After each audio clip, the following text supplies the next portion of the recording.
So good morning, I am Krishna Kumar. Welcome to Krishna's classroom.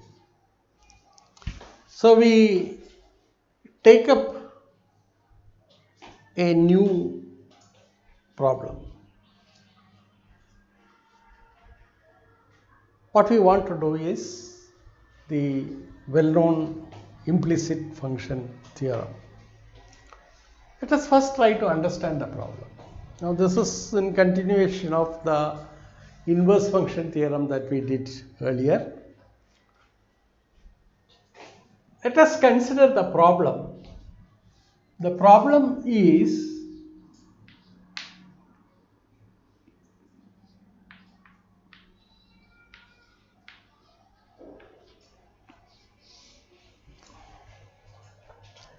the following. We'll first give it in the context of functions defined on R2, and then we will generalize it.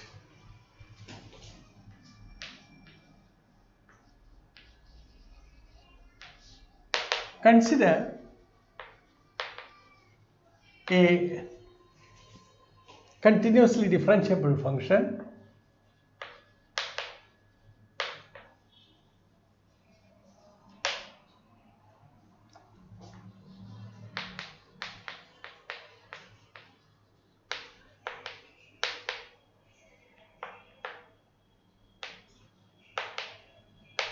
f defined from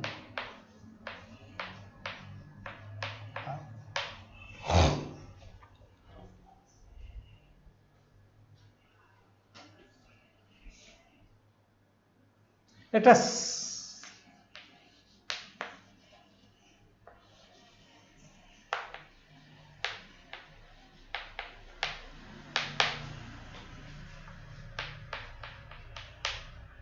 f of xy for x comma y belonging to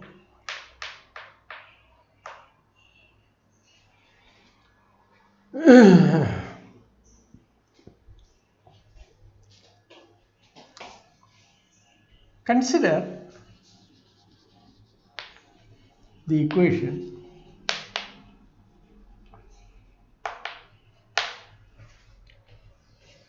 f of xy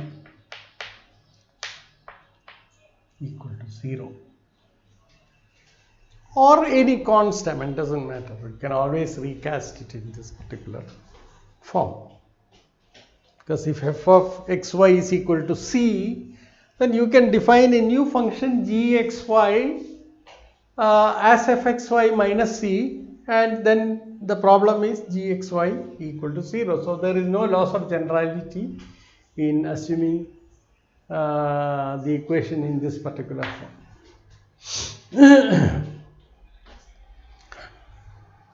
Now this defines, okay, problem is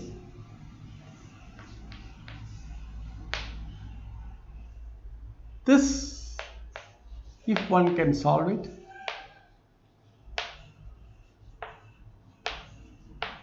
for y as a function of x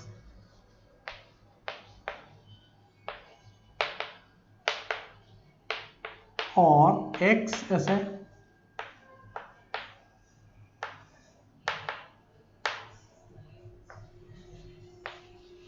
is, that is one of the variables you consider as independent variable, and the other one, and then you solve for that. Consider this as the dependent variable and solve this either y as a function of x or x as a function of y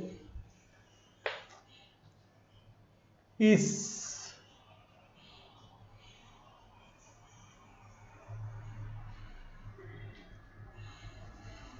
defines a function explicitly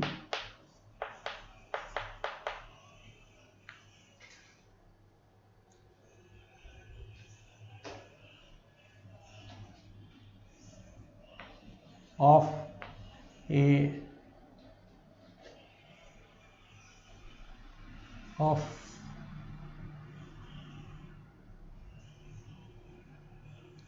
a variable of a variable either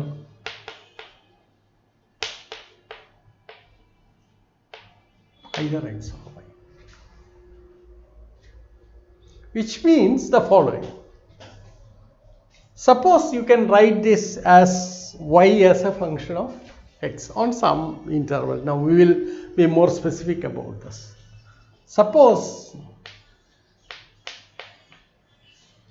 we can solve it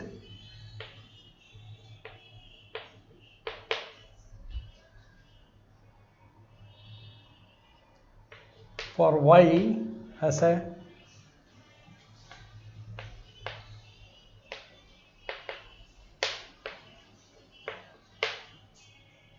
then we have y expressed as a function of x, y expressed as a function of x, say defined by g of x, with the property that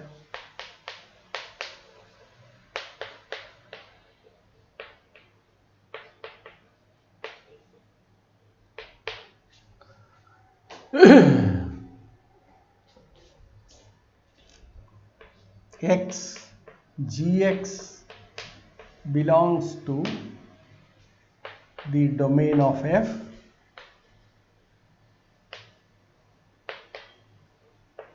and x f of equal to 0, x in the domain of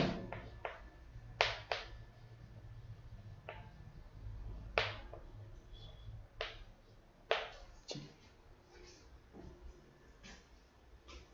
Likewise, if you consider the other problem, namely solving for x as an independent, as taking y as an independent variable. Okay, so that is clear. So this is the problem.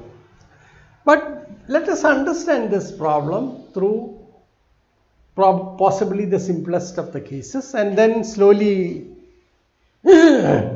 find out whether this can ever be done. In general, what you can say about this problem. Okay, so we'll take the linear case.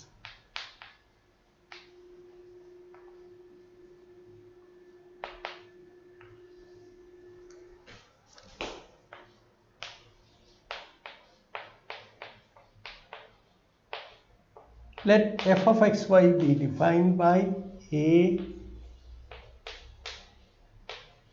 where a and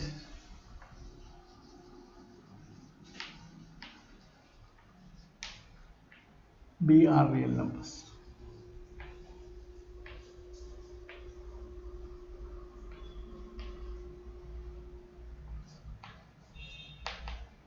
Given real numbers, x and y are. So then f defines a map from R2 to R. Now consider the equation.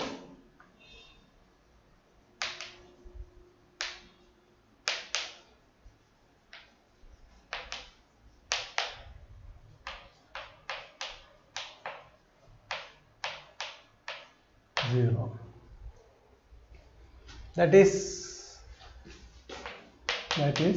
ax plus 0. Now suppose a is not equal to 0. Oh sorry, b is not equal to 0. Then we can write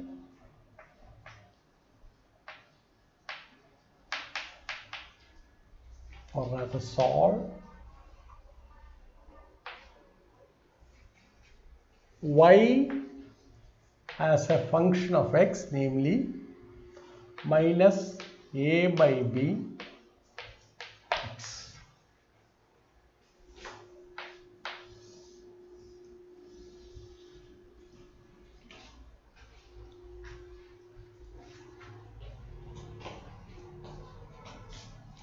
Now you see that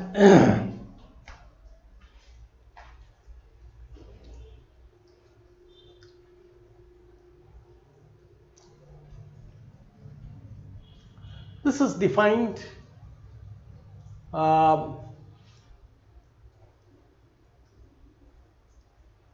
okay. So y defines y is equal to g of x, gx defined as minus a by b x.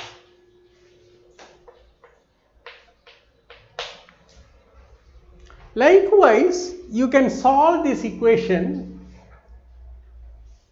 for a not equal to 0.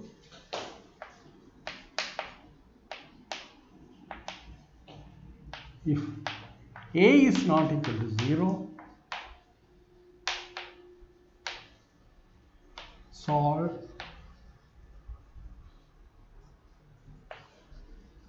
the given equation to write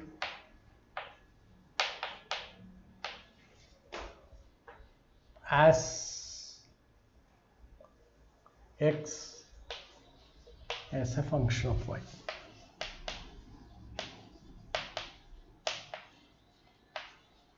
That is, x is equal to minus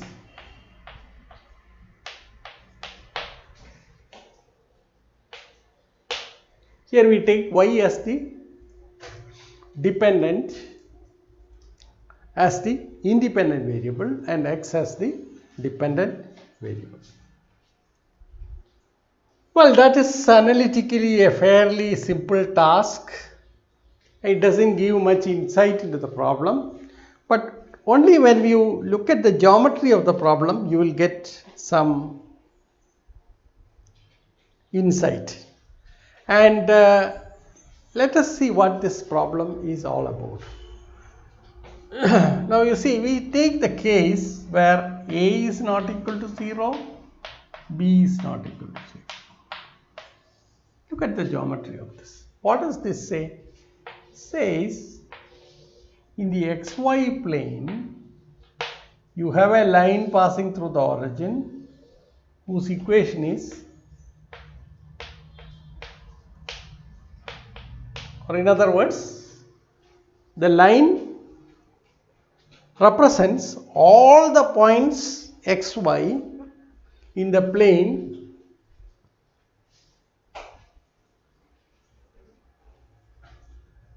satisfying the condition that ax plus by equal to 0. Now what does this say? This says, what we have done says, if we take the case where b not equal to 0, then you are taking x as the independent variable and x as the independent variable, and y is now written as, so this is equivalent to y minus a by b x. This is equivalent to that. So that's your gx.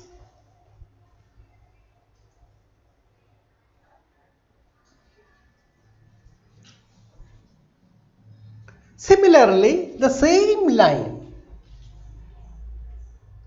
can be considered defining x as a function of y under this condition. Since a is not equal to 0, you take y as the independent variable, and then you see the first case, what happens is y is equal to a by b x is this. You take an x1 and this x1 is mapped to the point minus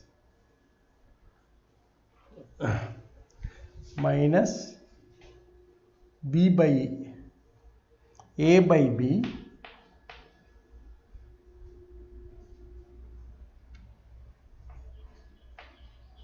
x1. This is the point minus a by b x1. So this is the solution. Corresponding to x1, you have minus a by b x1, and you will see that all these points have the corresponding maps. If you take an x2, it goes to this is the corresponding point here, and so on. And in the scenario where a is not equal to 0, we can consider y as the independent variable, and then x is given as an independent variable. So if you take a y1 here, it represents the corresponding x1 corresponding value given by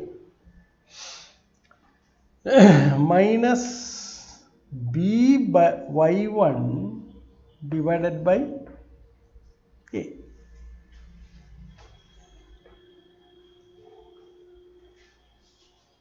And this is the map G.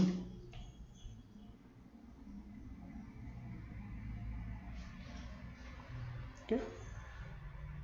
So more generally, if fxy,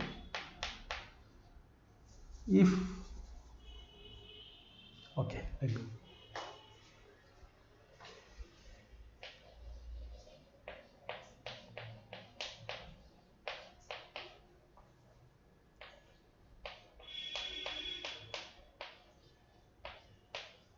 Where A, B, C belongs to R,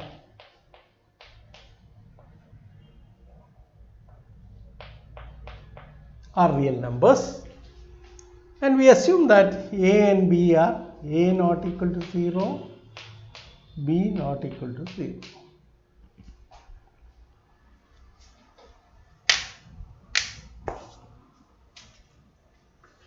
And what you get is the following.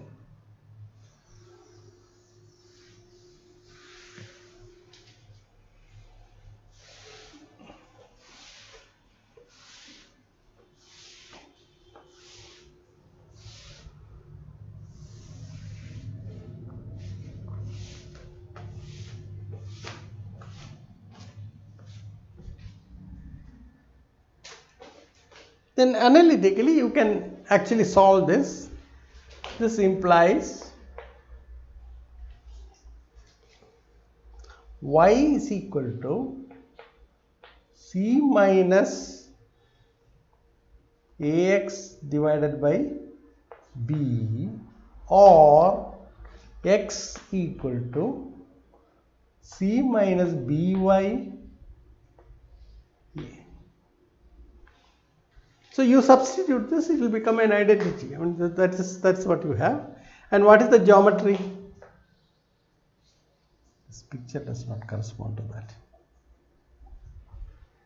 What is the geometry corresponding to this problem?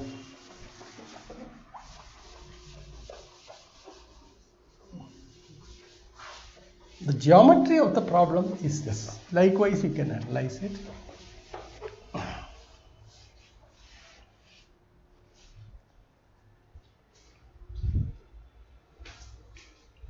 You have, so you can solve it either way in this case, when both A and B are not equal to 0. Okay. The geometry of the problem is this.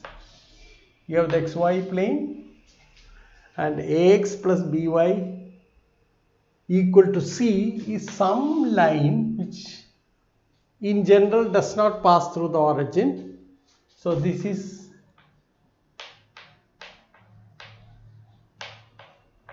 for different c values, you will get all the parallel lines. And there again, You see, if you have an x1 here, if you take x axis representing the independent variable, then corresponding to an x1 you have the value for y determined as y equal to a c minus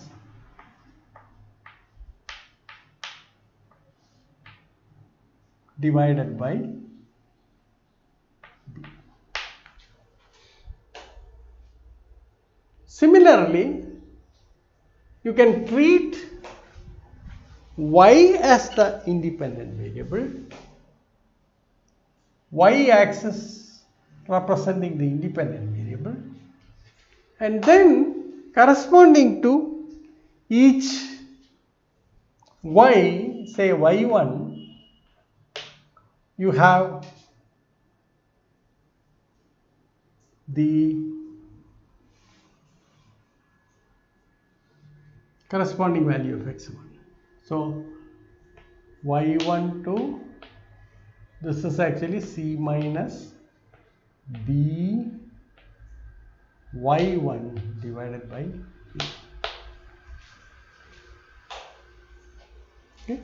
So that's a more general scenario. So this is equal to, so here you have two functions, y is equal to the given equation.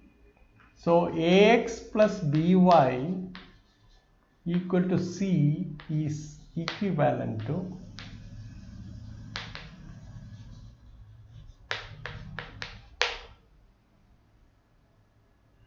y is equal to gx, which is given by c minus ax by b, or x equal to hx given by c minus by divided by b, where this is the scenario for a and b not equal to 0. So if a and b are not 0, then this function, that is the function fxy defined as ax plus by minus c, and the equation fxy equal to 0, implicitly given by or defines the two functions. So f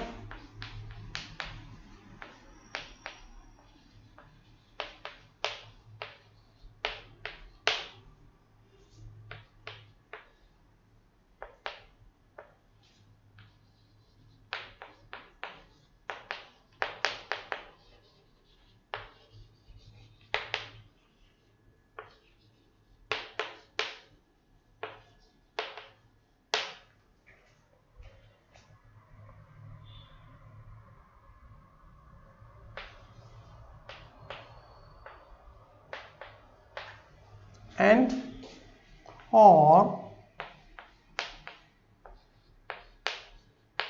where g and h are given.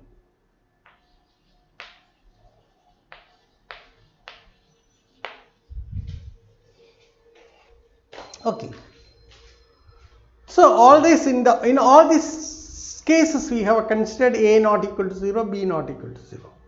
So what happens? Of course, both a and b cannot be simultaneously 0. So we take the case a equal to 0 but b not equal to 0, and f of xy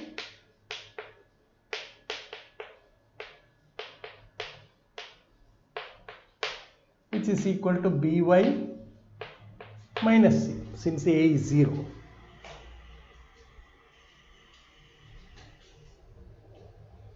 So fxy equal to 0.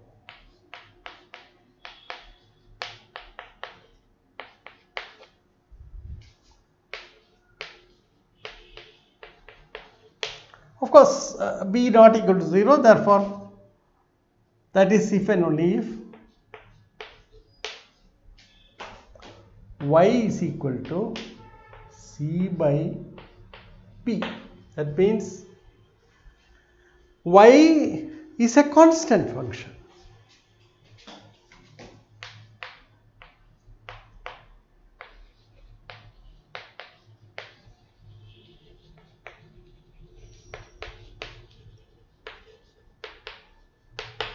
Or gx is equal to, or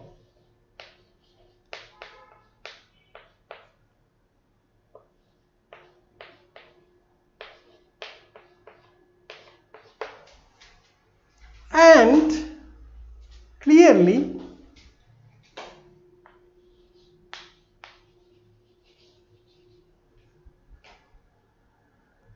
x cannot be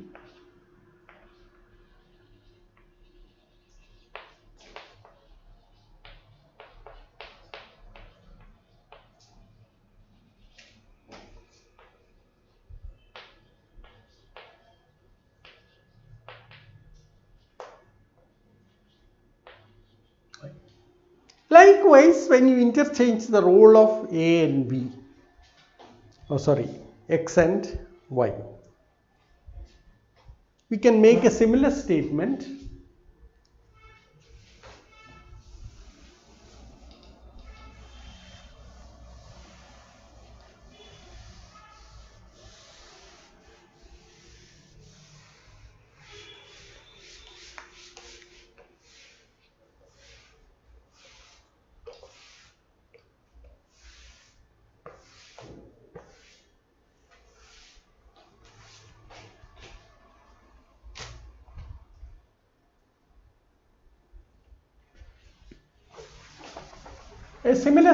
can be made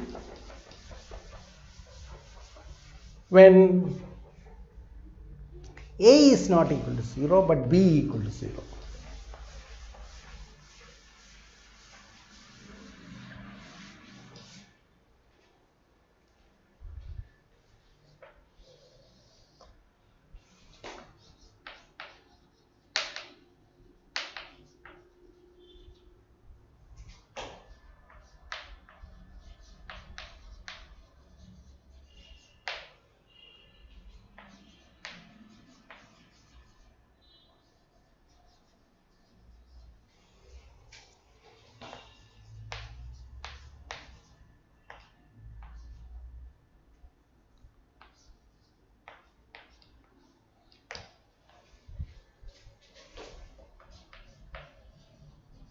X can be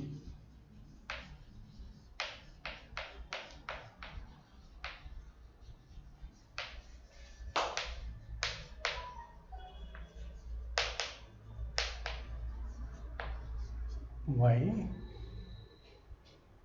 defined for every y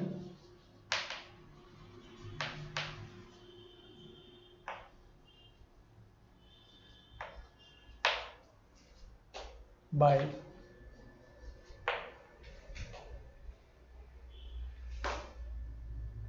the constant function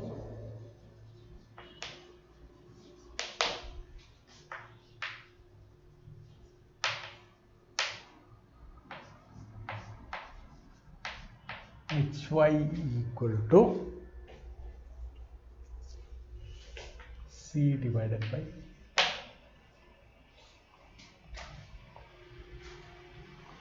but in this case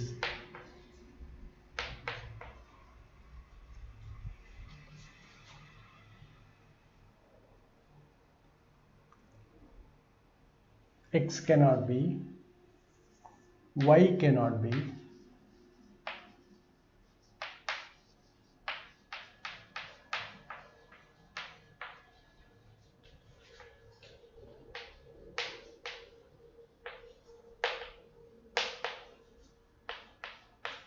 solving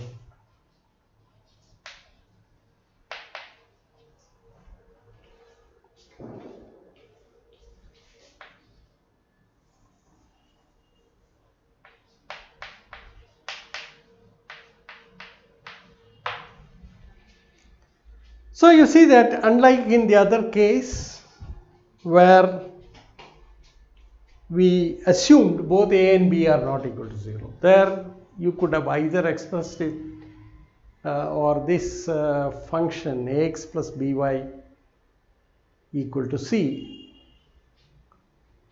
defines y as a function of x or x as a function of y implicitly. Whereas in these cases, that is a equal to 0, b not equal to 0. Similarly, a not equal to 0, b equal to 0. In both these cases, one way you can express it, but not both ways. This is the situation. Let us see geometrically what happens.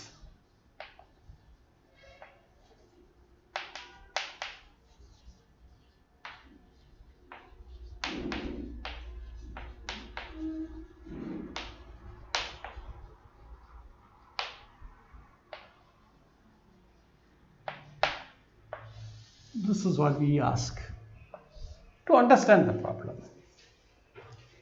So what you have is this. See, we take the case 1, a equal to 0, b not equal to 0. Then the scenario is this. This is x, this is y.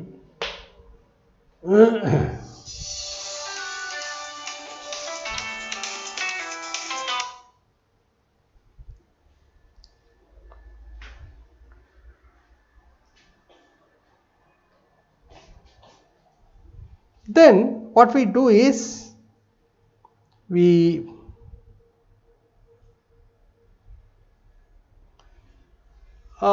in this particular scenario, what you have is this. See, you can express y as a function of x, that is c by b. So if this is c by b, then you see that it's a line parallel to the y-axis, and you see that this function has domain only the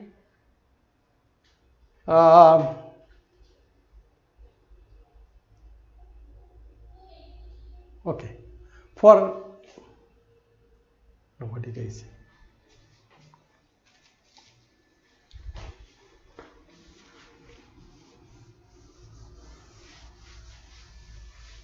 Let us look at the problem. So let me take up the two cases like this. Okay, here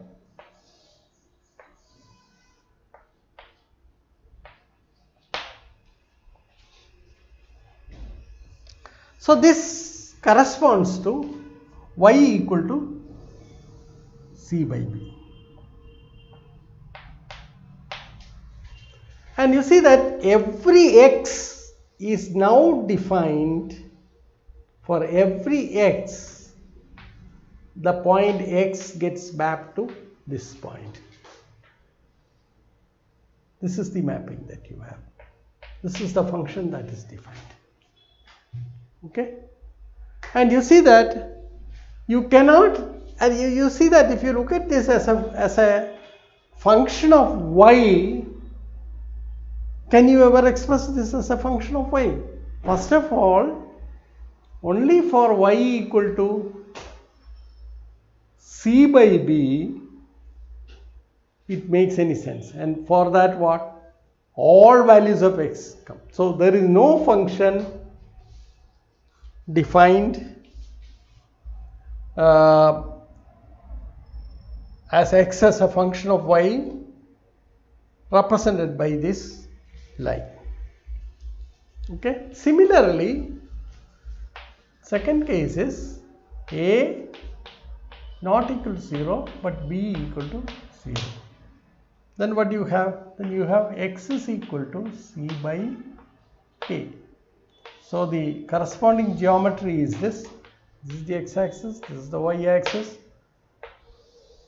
Now you see that corresponding to each y there is the x, and for all x or for all y it is mapped to the same value, namely c by a. Okay, and you cannot express this line as a x as a what did I say? Yeah, you cannot express this line as y as a function of x, because it's only for c by a y value is there, but it can show all values of y, and there is no function defined in this way. So it's a multi-valued map that you have. C by a is mapped to every y, whereas no other x gets mapped to anything. Okay, so these are the two special cases that come, which gives a pointer to what we can expect when we go to take up nonlinear problems.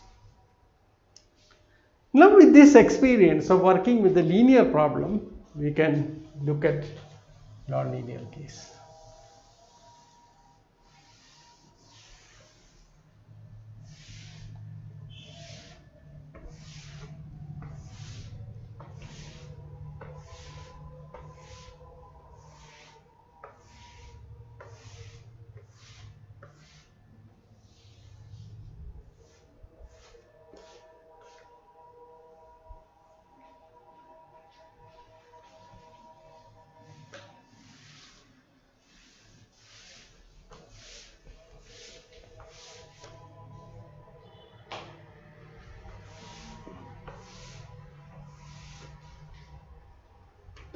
Okay, let us consider the nonlinear case.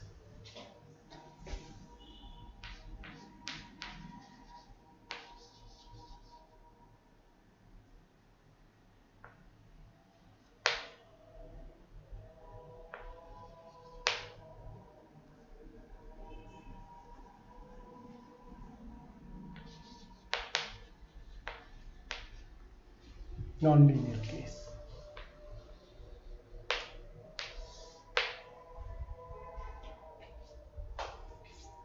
Assume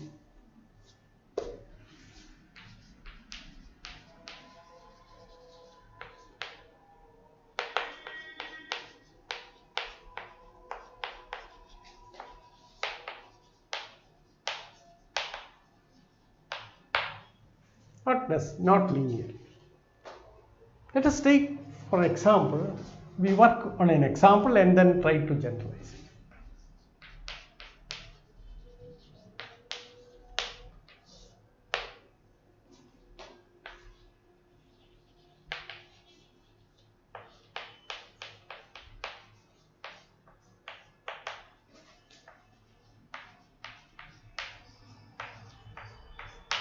Minus 1.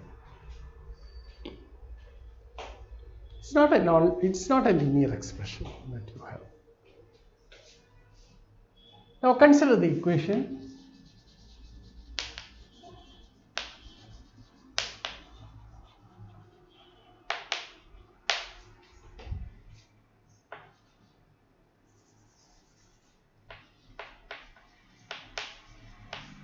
Equal to 0, that is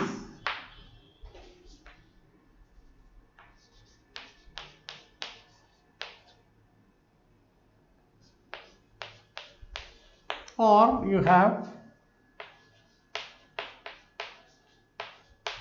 which is a circle, center at the origin and radius. Now you see that this is defined,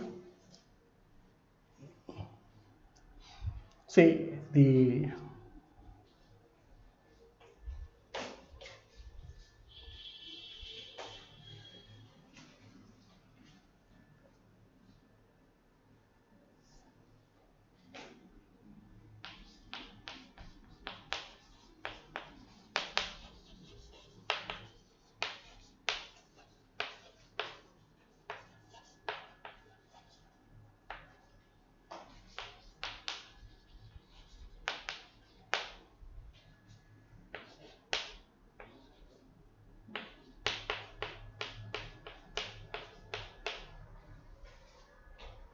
and also for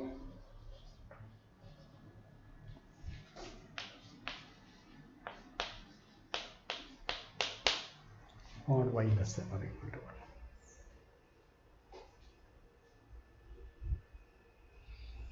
1. It's not defined on the whole of R2. So what you have is this circle. Draw the circle.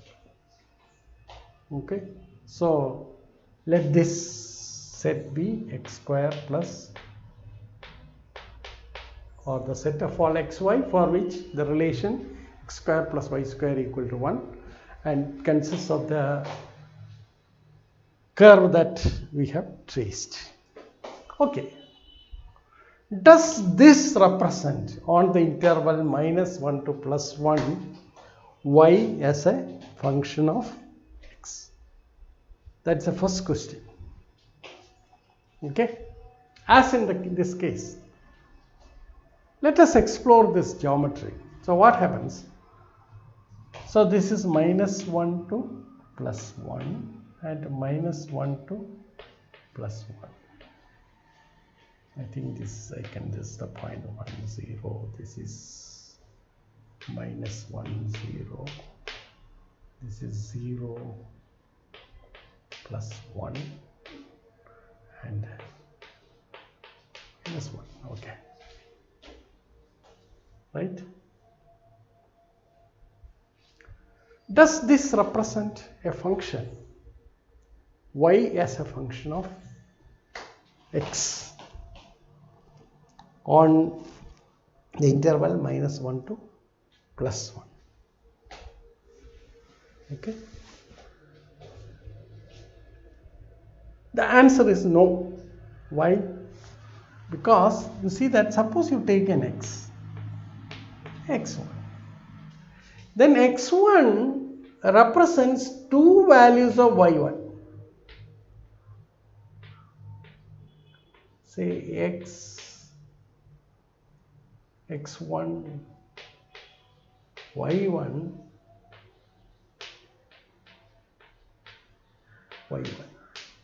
where y1 is equal to square root of plus square root of 1 minus x1 square.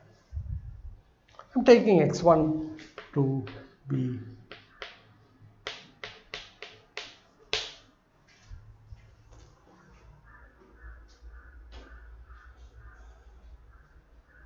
so you see that corresponding to each x1, this determines 2 points x1 y1 and x1 minus y1, where y1 is given by square root of 1 minus x1 square. So it's not a function. Okay. However, if we were to restrict the range of this function from 0 to infinity only, then of course it excludes this image and you have only this arc, and this arc can be considered as a function of x given by y is equal to square root of 1 minus x square. Or if you were to consider the range of the function to be from minus infinity to 0, then you can consider this arc as a x as a function of y. Okay. On the other hand, let me be more precise about it. Suppose I take a point here, some point. Okay, let me work this out.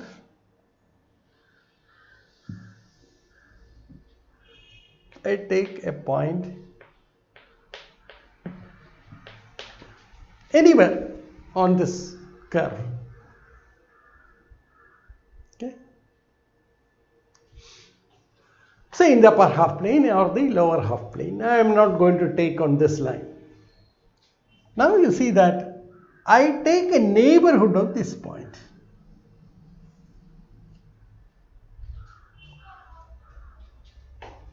If I take a neighborhood of this point, this disk intersects the curve along an arc. And you see that there is a corresponding x interval on which this arc is defined in the form y is equal to gx. Okay. If I take this disk, then this disk has an intersection here. I am excluding these 2 points for the time being. I will come to that. So this arc is defined. So there is some interval here on which the function g is defined, and this is the map. It's well defined. It's a well defined function. The range is something like this.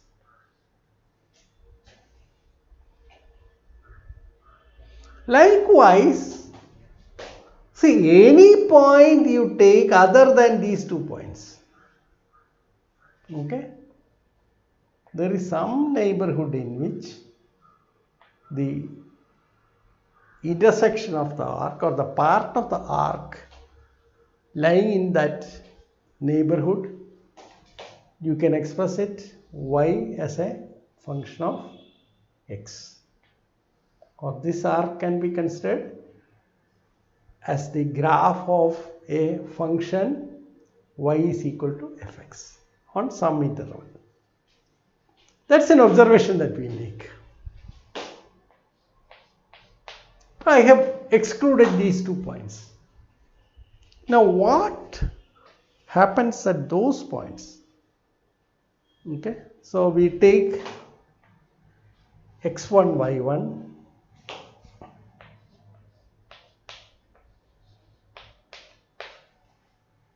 such that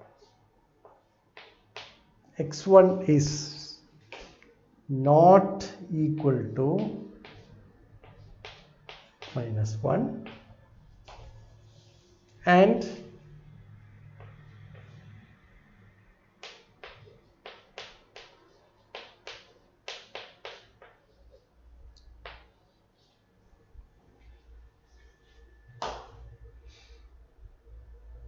for every point in this set. Okay, so let me write it.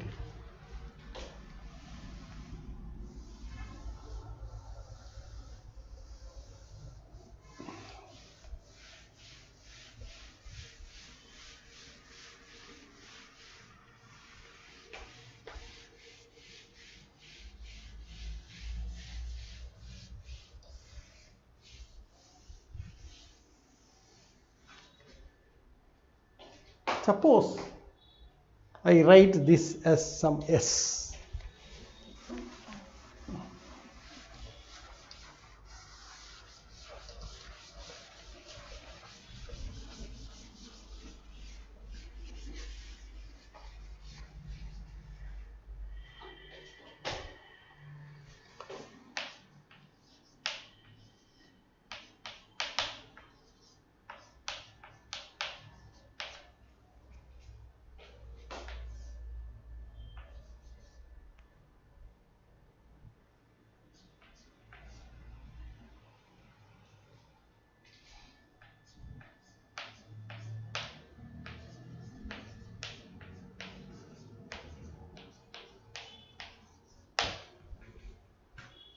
Then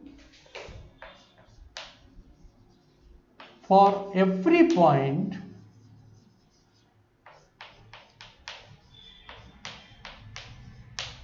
there exists a neighborhood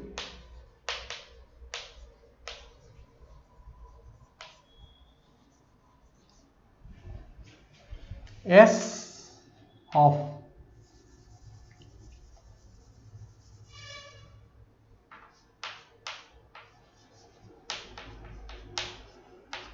n of xy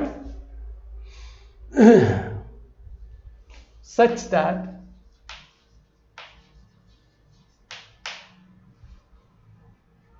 S intersection N is the graph of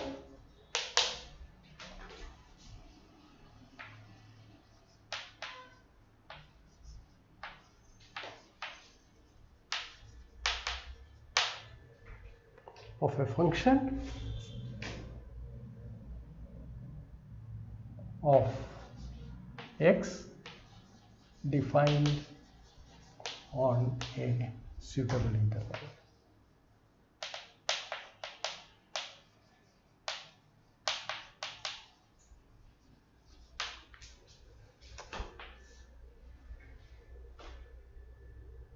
Okay, so we mark that off.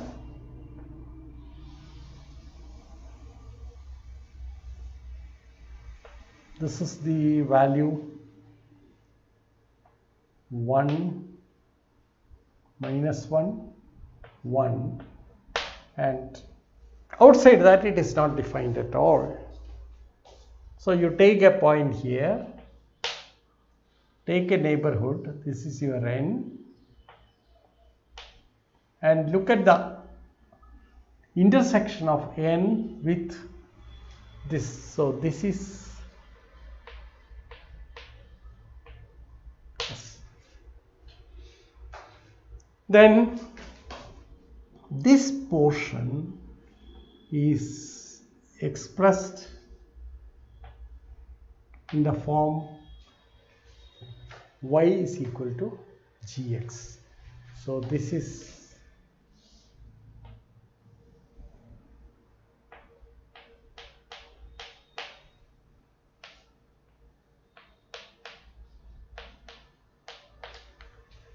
some interval. This is true for, if you avoid the points minus 1 and plus 1, then this is true, because even if you get closer to this point, you can still find a neighborhood where this arc will be representing a function. Okay, or if it is over here, then you have the neighborhood n, and this is the arc, and this is represented as a function of x. Okay, that observation we make. Now what happens?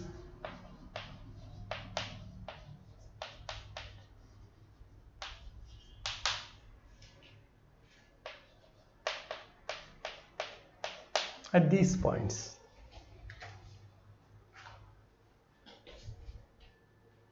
Now let us look at this problem. So let me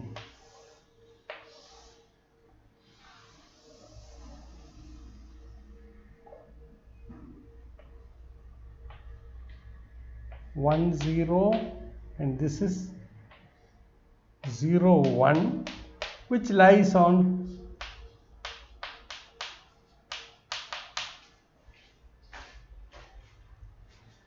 at this point. Take any neighborhood, no matter how small the neighborhood is.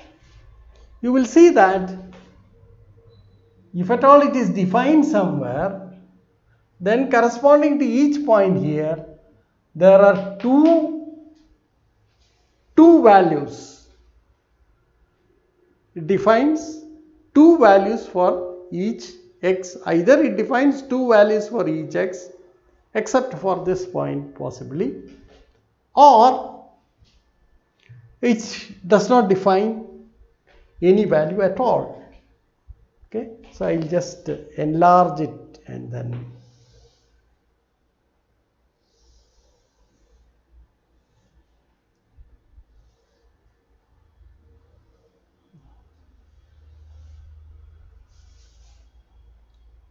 enlarge this. What happens is you take a neighborhood. When you take a neighborhood, you see that, corresponding to each x, it defines, there are some x's for which two values are defined. Two values of y correspond to it. There are values of x for which no part of this arc comes in that domain. So you have some interval here you can define, say from here to here, where you see that if you try to express this arc defining a function of x, it is not possible. Okay, so that is the difficulty. So there does not exist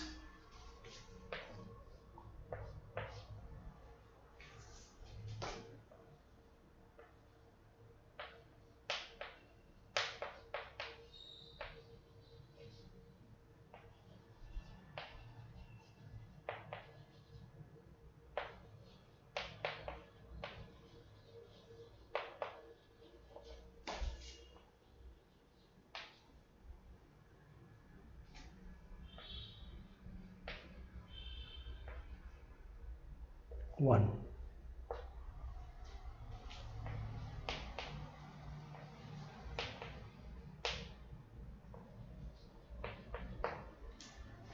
Because two values of y correspond to the same point. Okay, so it's not a function, it's a multiple valued map. Okay, similarly at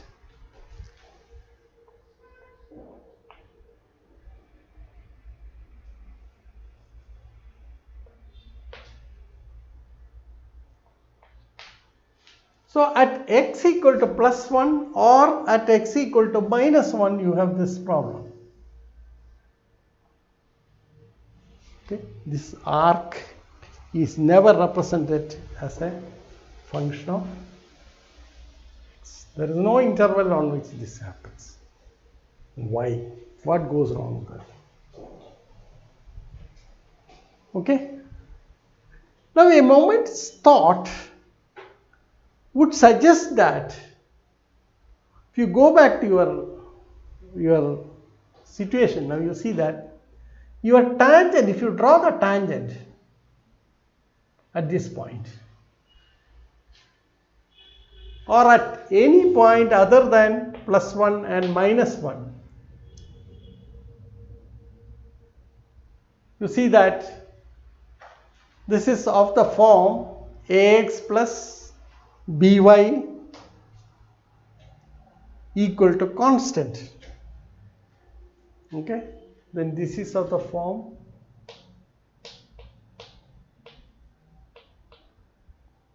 constant. With either a and b not equal to 0, both a and b not equal to 0, or at this point what happens? At this point what happens is that this is a equal to 0. This is by equal to constant. So a equal to 0 is this case, but b not equal to 0. In all these case scenario, wherever the tangent to the curve is given by ax plus by equal to constant with b not equal to 0, then we can represent in locally the function implicitly defines y as a function of x. What I mean to say is locally. The other one was when we were looking at the linear problem, it was globally represented. That means for all r it was well defined. There was no problem. But now it is local. Okay? Locally, the function is representing the given function fxy equal to 0 defines a function, define y as a function of x locally. Okay?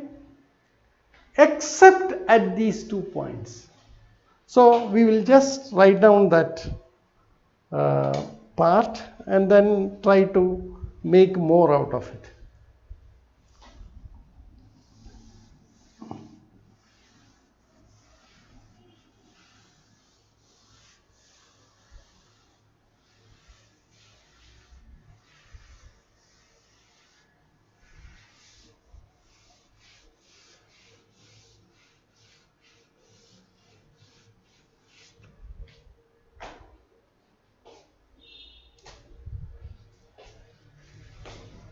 So we observe the following.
There exists a neighborhood of xy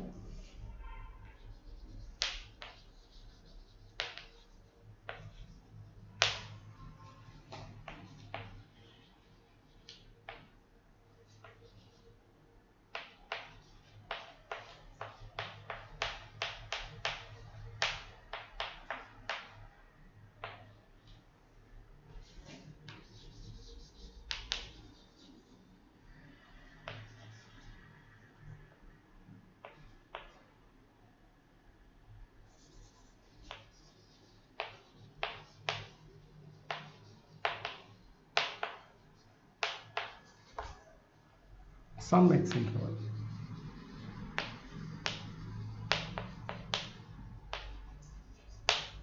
That is y is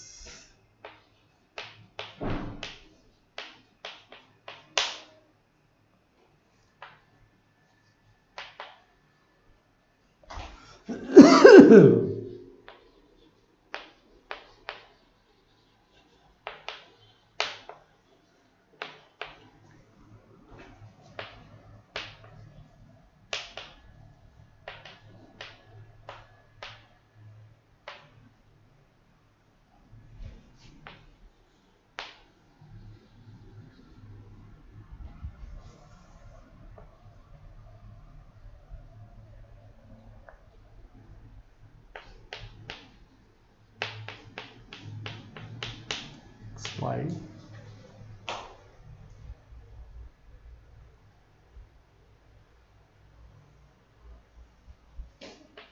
except at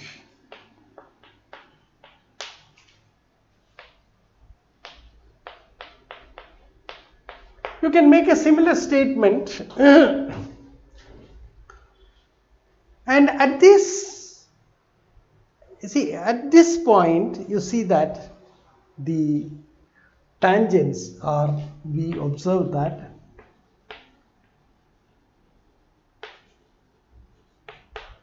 the points, these points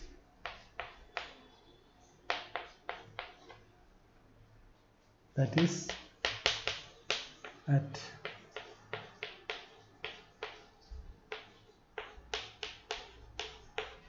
the tangent to the curve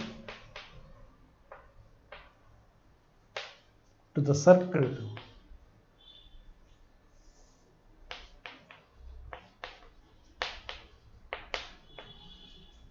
are given by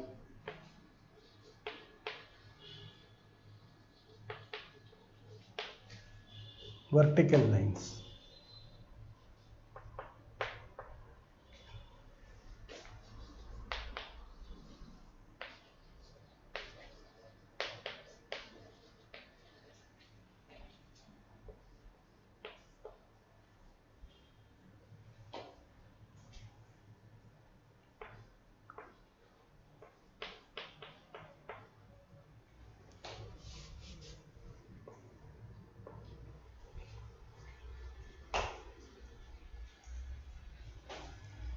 -1.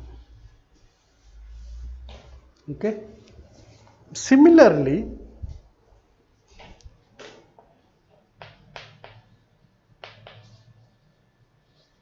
if we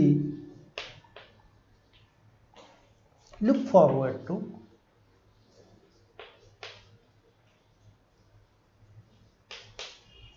to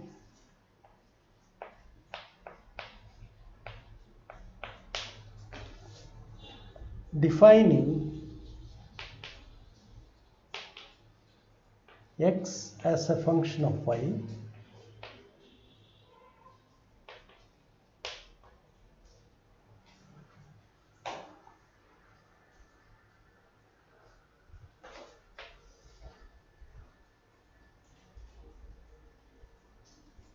x as a function of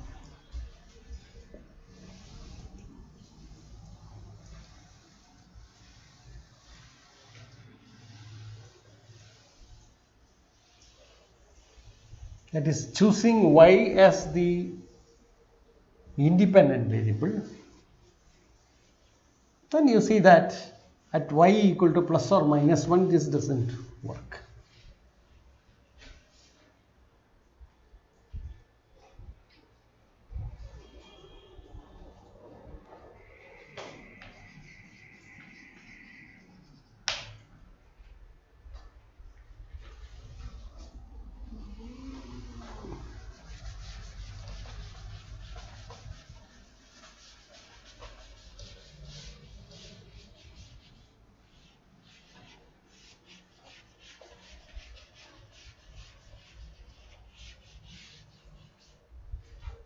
It is not possible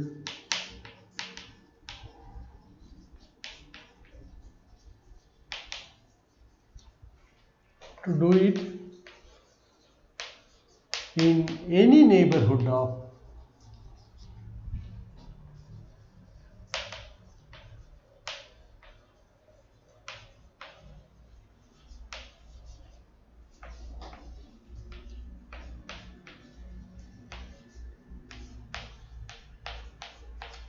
-0 -1,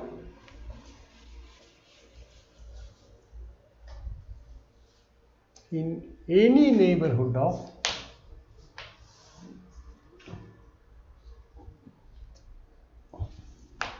but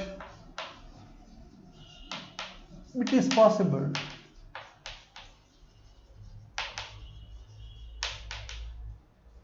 do so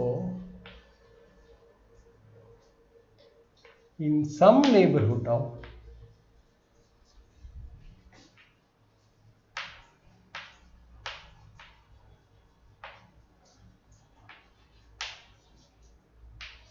all other points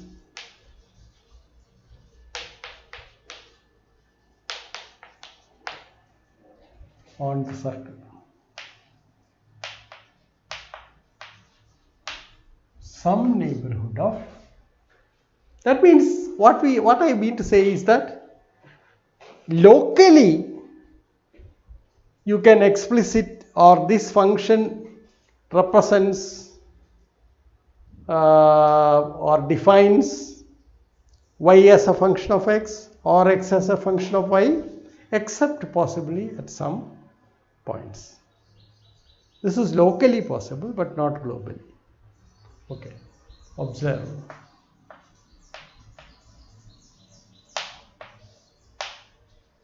In the nonlinear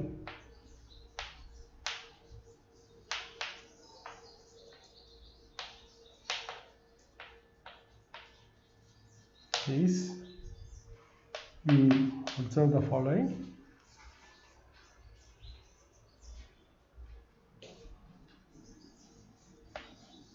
One can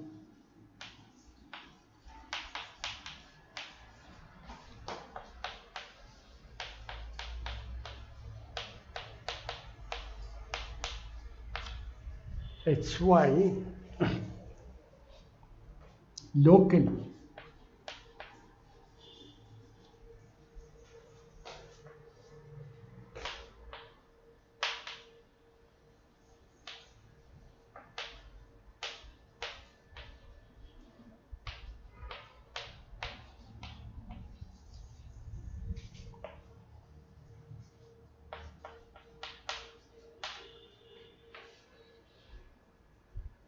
on the circle except at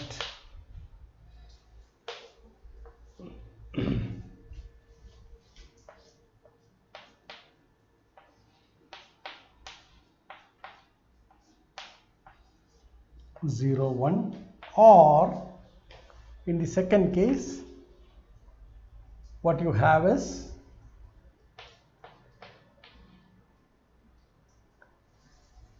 zero, 1,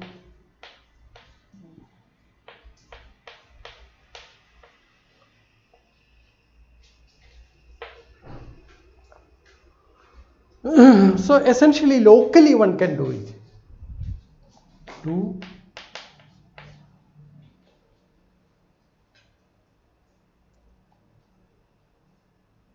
at -1, 0, 1, the tangent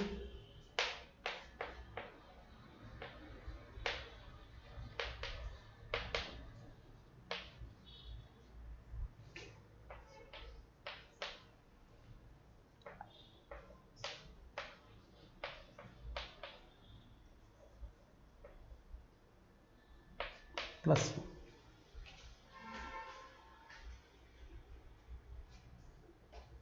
That is, x is a constant, so it's a vertical line.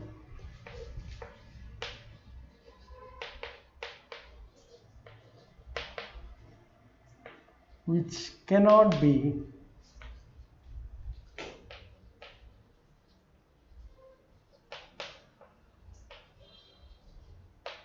defining y as a function of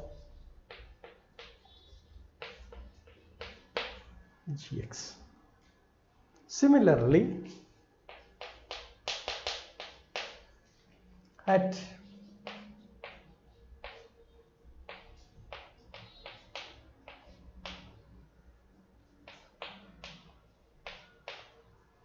at 0, 1,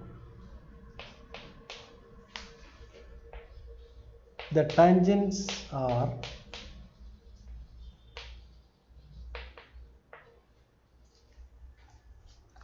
y equal to -1 or y equal to +1,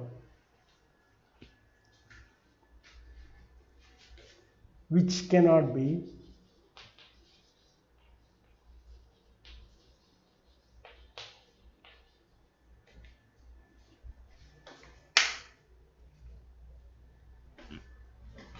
written as x equal to hy. Everywhere else everything is nice. Okay, so you see that these observations give some insight. Okay, so when you have a vertical tangent or an horizontal tangent to the curve, then in the neighborhood of such a point the curve cannot be expressed as a y as a function of x or x as a function of y. Okay, so we will make the observation. Now we will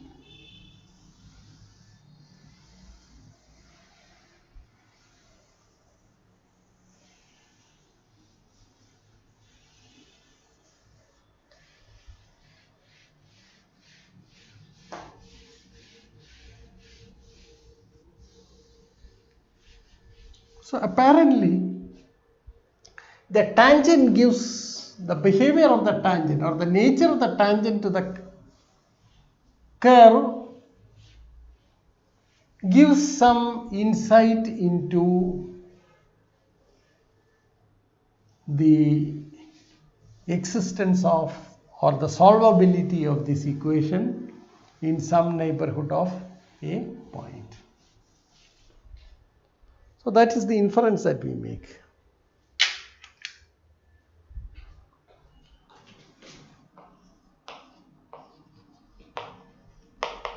Infer that the nature of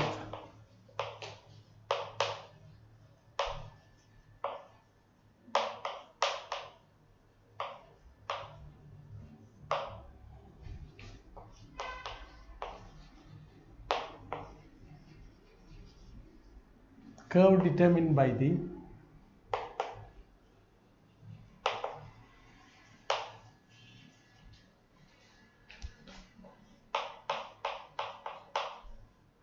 fxy equal to 0 at any point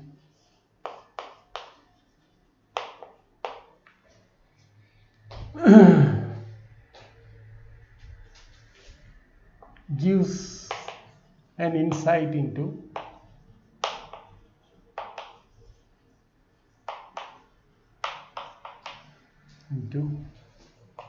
it representing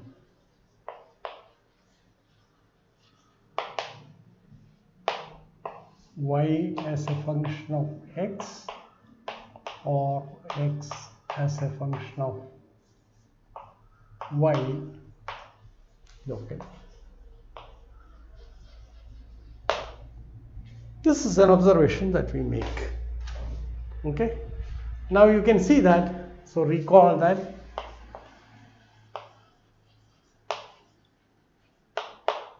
in the linear case, the tangent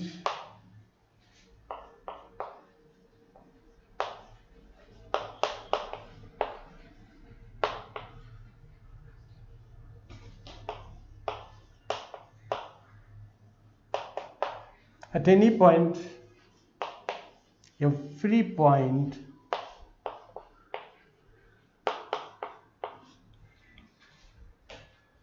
is given by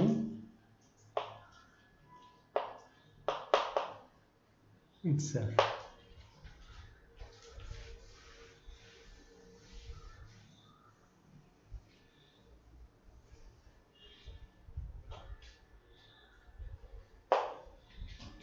Hence, the solvability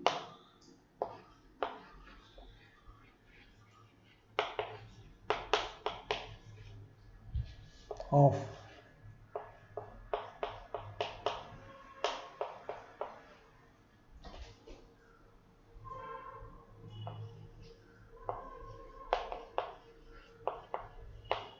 or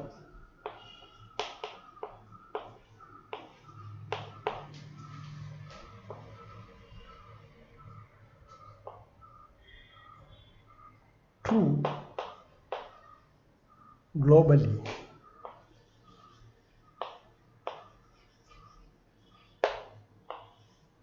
does not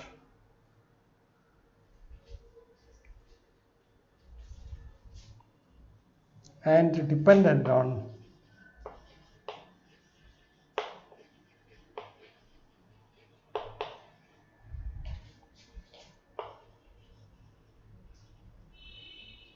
A equal to 0 or B equal to 0. We also observe that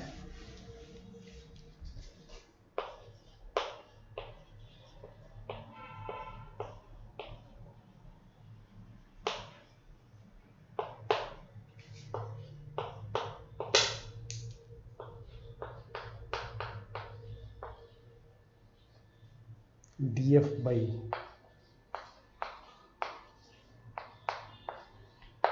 equal to b.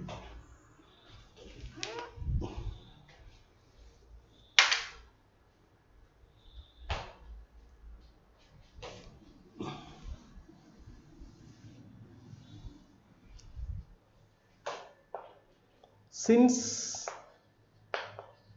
the local solvability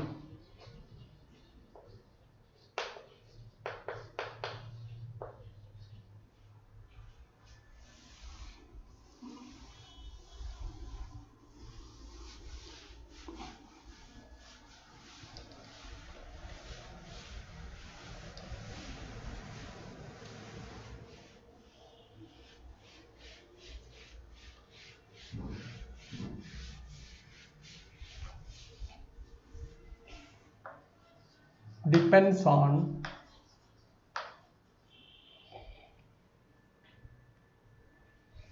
A equal to 0 or B not equal to 0,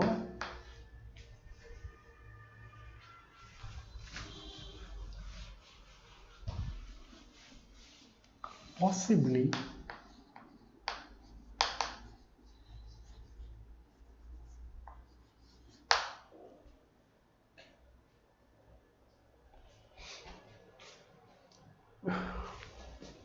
in the nonlinear case,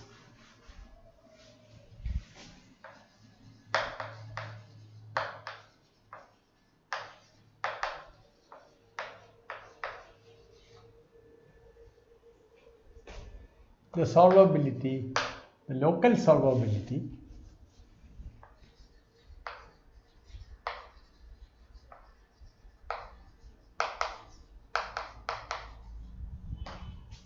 is related to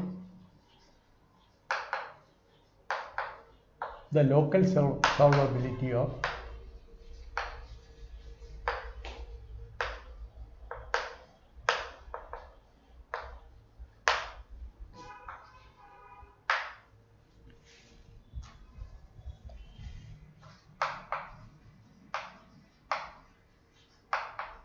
tangents. Okay. So what I mean to say is this: consider the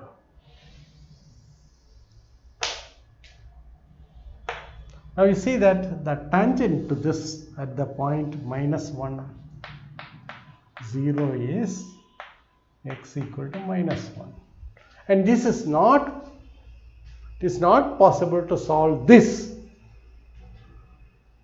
as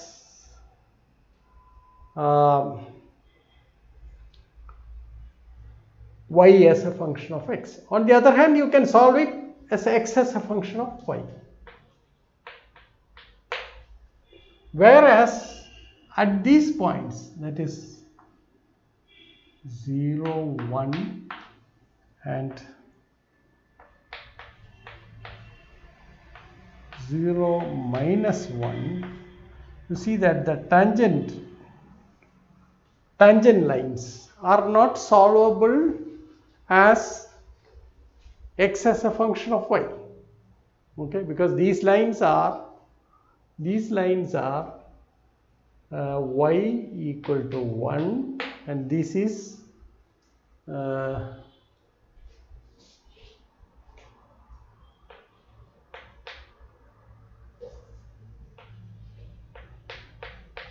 these are the tangent lines, and they are not solvable as y as a or x as a function of y.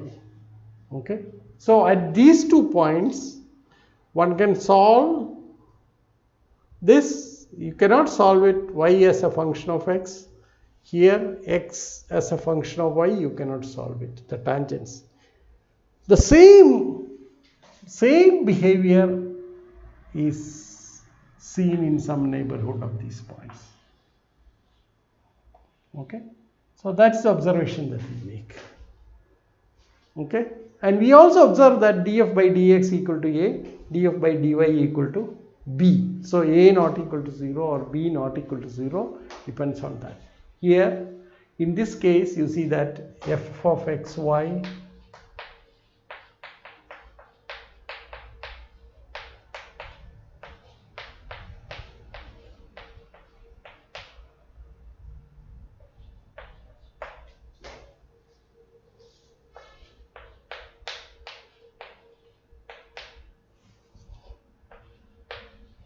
and this is not equal to 0. So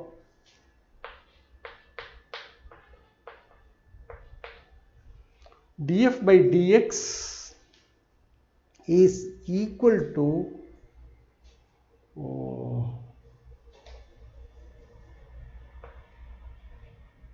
0 at 1, 0,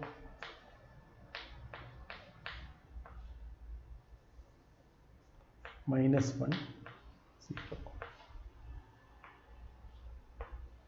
These 2 points, and df by dx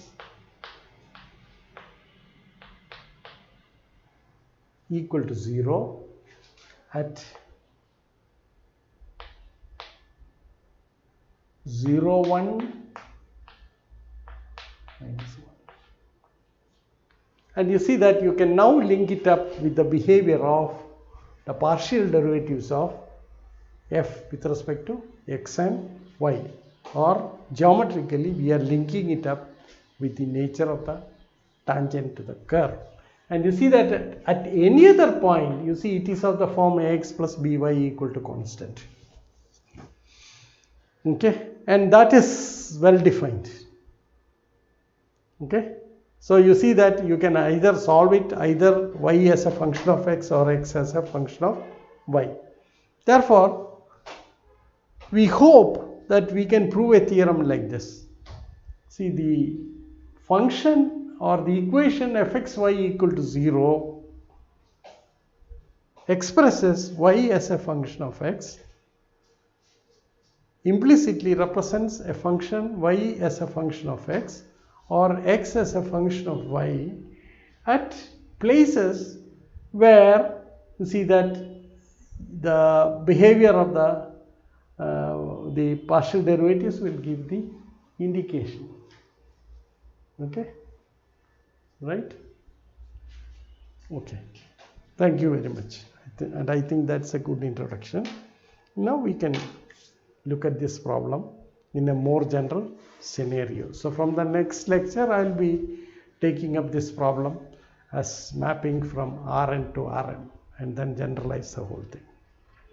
And finally prove this theorem. It may take another 2-3 lectures to complete the work.